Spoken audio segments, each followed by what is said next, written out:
Alam mo ba kung bakit may mga taong okay ang income samantalang pakiramdam nila ay hindi pa rin umuusad ang buhay? Hindi dahil kulang ang pumapasok, kundi dahil may mga obligasyong unti-unting kumakain sa bawat pinaghihirapan nila. Ang totoo, hindi mo kailangan yumaman agad.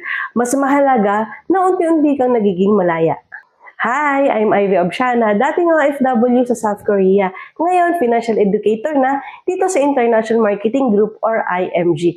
Ang mission namin ay turuan ang mas maraming pamilya ng financial literacy at baguhin ang mindset mula sa pagiging spender patungo sa saver para sa mas maraming Pilipino ang magkaroon ng mas matatag na kinabukasan.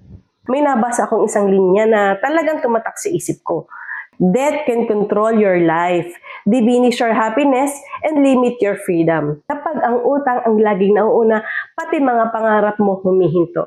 Kaya isa pa sa pinakamahalagang desisyon na pwede mong gawin ay huwag nang dagdagan pa ang mga obligasyong nagpapabigat sa iyo.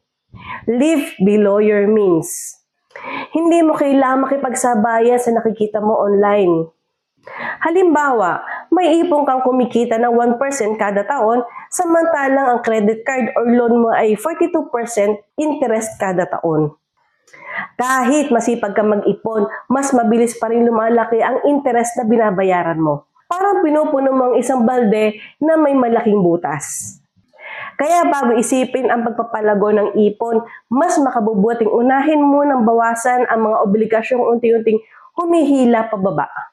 Hindi maging madaling debt-free, kailangan ng disiplina, consistency at tamang kaalaman. Darating ang araw na mapapansin mo mas magaan ka ng huminga. Hindi dahil bigla kang yumaman, kundi dahil ikaw na ang nagkokontrol sa direksyon ng buhay mo. Tandaan mo, ikaw ang magkokontrol sa utang or utang ang magkokontrol sa iyo. Kung handa ka nang gawin ang unang hakbang, isang message lang ang kailangan. Ibabahagi ko sa iyo ang mga aral na nakatulong na sa maraming Pilipino para sa mas maayos na mapangasiwaan ang kanilang pananalapi. May access ka rin sa aming financial education classes, online or face-to-face. Dagdag pa dyan, may free copy ka rin ng book na The Secret to Saving and Building Your Future na ipadadala ko sa iyo.